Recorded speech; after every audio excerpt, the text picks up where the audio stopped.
Bismillahirrahmanirrahim. Assalamualaikum warahmatullahi wabarakatuh.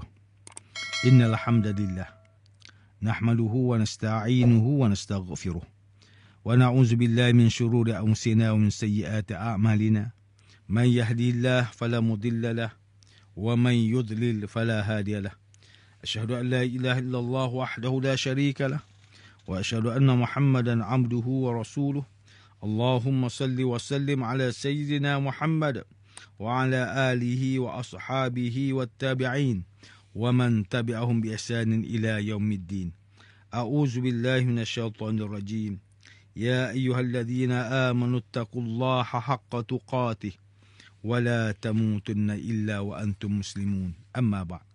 Yang berusaha Tuan Haji Ahmad Nazri Muhammad Yusof selaku penerbit rancangan tafsir Al-Quran dan seterusnya, sidang pendengar yang dirahmati Allah, bersama saya Profesor Dr. Muhammad Najib bin Abdul Qadir, Pusat Kajian Al-Quran dan As-Sunnah, Fakulti Pengajian Islam, Universiti Kebangsaan Malaysia. Tuan-tuan, puan-puan, para pendengar yang dimuliakan, pada hari ini kita akan menyambung kembali rancangan tafsir Al-Quran bagi siri ke-158, insya-Allah. Pada kali ini kita akan membincangkan mengenai pentafsiran ayat ke-120 dan ke-121 surah At-Taubah. A'udzu billahi minasyaitonir rajim. Ma kana li ahlil madinati wa man hawlahum minal a'rabi an yatakhallafu an rasulillah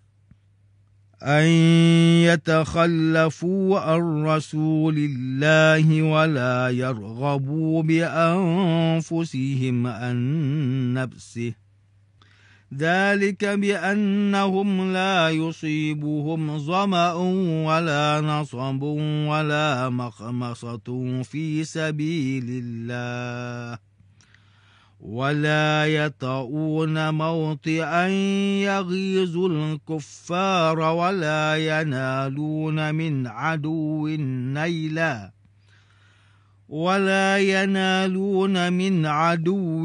نيلا إلا كتب لهم به عمل صالح إن الله لا يضيع أجر المحسنين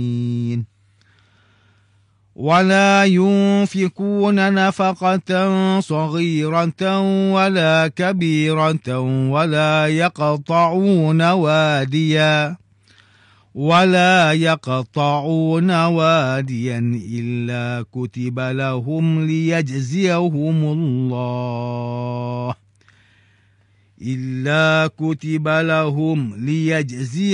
الله أحسن ما كانوا يعملون. Tidaklah patut bagi penduduk Madinah dan orang yang di sekeliling mereka dari orang A'rab ketinggalan daripada turut berperang bersama Rasulullah sallallahu alaihi wasallam, dan tidaklah patut mereka mengasihi diri mereka sendiri dengan tidak menghiraukan Rasulullah. Yang demikian kerana sesungguhnya tiap-tiap kali mereka merasai dahaga dan merasai penat lelah dan juga merasai lapar dalam perjuangan pada jalan Allah, dan tiap-tiap kali mereka menjejak sesuatu tempat yang menimbulkan kemarahan orang kafir, dan juga tiap-tiap kali mereka menderita sesuatu yang mencederakan dari pihak musuh, melainkan semuanya itu ditulis bagi mereka pahala amal yang soleh. Sesungguhnya Allah tidak menghilangkan pahala orang yang berusaha memperbaiki amalannya, dan tidak pula mereka membelanjakan sesuatu perbelanjaan yang kecil atau yang besar, dan tidak mereka melintas sesuatu lembah, melainkan ditulis pahala bagi mereka, supaya Allah membalas dengan balasan yang lebih baik dari apa yang mereka telah kerjakan. Muslimin dan muslimat yang dirahmati Allah Subhanahu wa taala, Profesor Dr. Muhammad Quraish Shihab melalui kitabnya Tafsir Al-Misbah menyatakan bahawa ayat ke-120 dan 121 surah At-Taubah ini menggambarkan sikap yang sepatutnya sebagai orang yang beriman kepada Rasulullah sallallahu alaihi wasallam, iaitu perlu mencintai baginda lebih dari cintanya kepada dirinya sendiri. Cinta yang dimaksudkan ini bukan hanya bentuk cinta emosional, tetapi cinta rasional. Asy-Sya'rawi menyatakan, seseorang itu boleh sahaja membenci ubat yang pahit, tetapi apabila menyedari manfaat ubat itu, secara rasional, ia akan menyukainya. Oleh itu tentu sangat tidak wajar apabila Rasulullah sallallahu alaihi wasallam yang berjuang merentas gunung dan lembah, berada di tengah padang pasir, hadapi letih, lapar dan haus. Kemudian ada orang yang mengaku mukmin tapi bersenang-senang di tempat kediamannya bersama isteri dan anak-anaknya. Profesor Dr. Muhammad Quraish Shihab juga menjelaskan urutan kalimah zama'un, nasabun dan makhmasatun pada ayat ke-120 surah At-Taubah ini merupakan satu turutan yang amat serasi dan cantik. Pergerakan tubuh badan yang memerlukan tenaga untuk bergerak dari suatu tempat ke suatu tempat yang lain. Dan cuaca yang panas menyebabkan badan bekerja dengan membakar kalori makanan dan minuman serta menghasilkan peluh, kemudian menjadikan manusia merasa dahaga dan letih.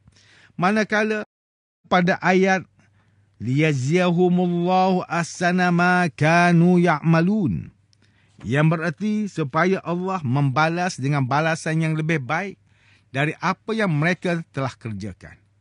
Profesor Dr. Muhammad Quraish Shihab menyatakan bahawa ayat ini dapat difahami sebagai suatu isyarat bahawa Allah Subhanahu Wa Taala mengampuni segala kesalahan mereka dan menjadikan amalan mereka yang pada awalnya hanyalah baik menjadi lebih baik berserta ganjarannya yang lebih baik.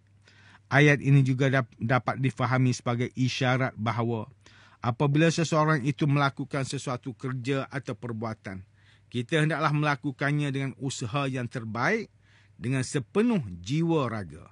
Sidang pendengar yang dimuliakan, Ustaz Salahuddin Abdullah dan Ustaz Omar Khalid melalui kitab mereka Tafsir Mubin mentafsirkan ayat ke-120 dan 121 surah At-Taubah ini dengan menyatakan bahawa ayat ini merupakan satu teguran keras daripada Allah Subhanahu Wa Taala kepada penduduk Madinah dan penduduk di sekitarnya, terutama sekali bagi masyarakat di kalangan Arab Badui yang turut dikenali sebagai orang A'rab.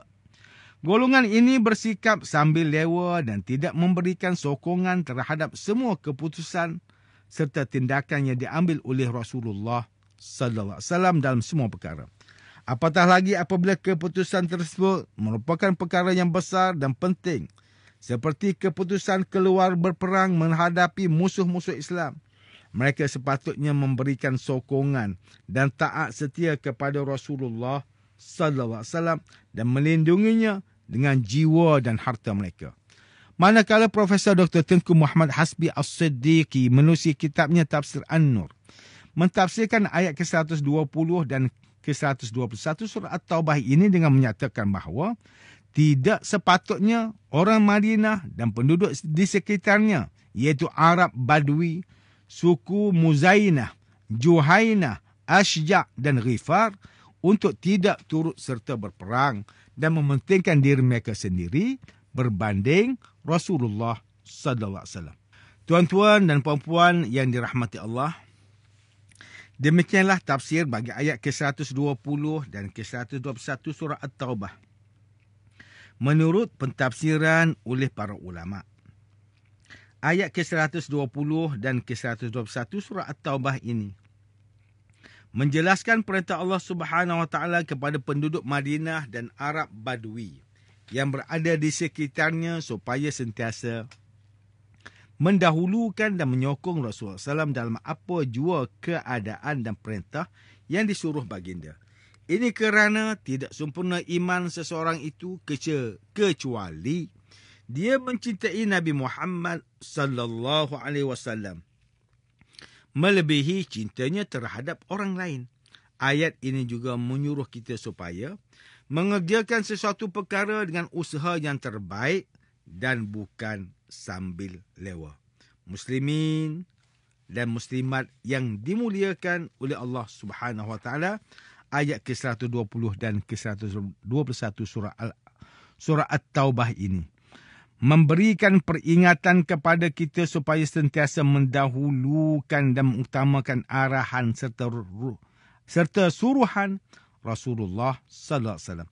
Ini kerana tidak ada arahan yang lebih utama selain daripada perintah dan larangan oleh Allah Subhanahu Wa Taala dan Rasulnya. Kita juga hendaklah sentiasa memberikan yang terbaik dalam melakukan sesuatu perkara atau pekerjaan. Ini kerana umat Islam hendaklah berusaha untuk menjadi yang terbaik pada setiap bidang masing-masing di dunia ini.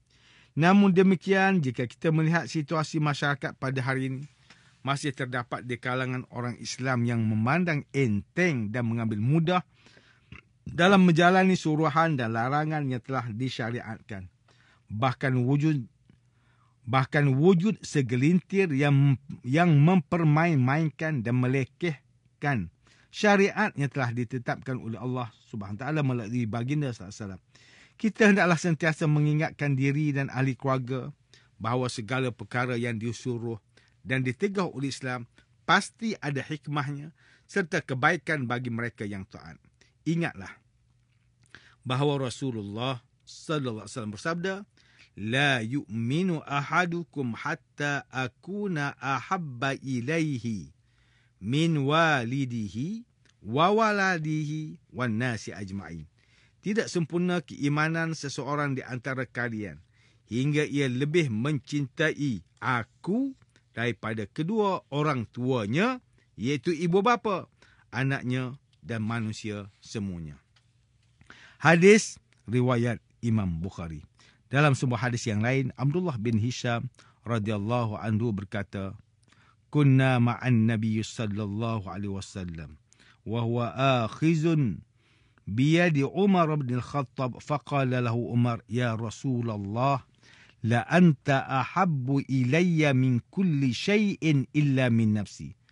Faqala lahu an-nabiy sallallahu alaihi wasallam, la walladhi nafsi biyadihi hatta akuna ahabba ilayka min nafsik.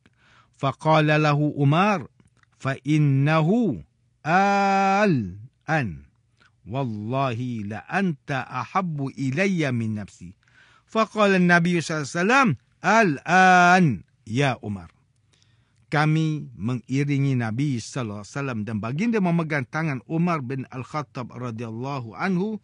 Kemudian Umar berkata kepada Nabi sallallahu alaihi wasallam, wahai Rasulullah sallallahu alaihi wasallam, sungguh engkau sangat aku cintai melebihi apapun selain diriku. Maka Nabi sallallahu alaihi wasallam menjawab, tidak. Demi yang jiwaku berada di tangannya, hingga aku sangat engkau cintai melebihi dirimu. Lalu Umar berkata kepada baginda sallallahu alaihi wasallam, sesungguhnya sekarang demi Allah engkau sangat aku cintai melebihi diriku. Maka Nabi sallallahu alaihi wasallam bersabda, sekarang engkau benar wahai Umar. Hadis riwayat Imam Bukhari. Sidang pendengar yang dirahmati Allah, antara pengajaran yang boleh kita ambil daripada tafsir ayat yang ke-120 dan ke-121 surah At-Taubah. Pertama, umat Islam hendaklah patuh dan taat dalam mengerjakan syariat Islam. Kita hendaklah melakukan suruhan Allah Subhanahu Wa Taala dengan sebaik mungkin dan berusaha menjauhi segala larangannya. Kedua, setiap orang Islam yang mengaku beriman kepada Allah Subhanahu Wa Taala dan Rasulullah SAW hendaklah sentiasa berusaha untuk melakukan kebaikan dan kebajikan walaupun sekecil biji sawi. Ini kerana Allah Subhanahu Wa Taala akan membalas setiap kebaikan yang dilakukan hamba-Nya. Ketiga, umat Islam hendaklah sentiasa bersungguh-sungguh dalam melakukan setiap pekerjaan maupun pengajian. Islam tidak memisahkan ilmu dunia dengan ilmu agama. Oleh itu, kita hendaklah bersentiasa berusaha melakukan yang terbaik dalam setiap perkara dan secara tidak langsung akan memuliakan Islam. Tuan-tuan, puan-puan, para pendengar yang dimuliakan, sekian sahaja rancangan tafsir Al-Quran pada hari ini. Semoga kita semua mendapat manfaat daripada perbincangan ilmu ini. Insya-Allah, mudah-mudahan kita akan bertemu lagi pada siri rancangan tafsir Al-Quran yang akan datang. Wabillahi taufiq wal hidayah. Wassalamualaikum warahmatullahi wabarakatuh.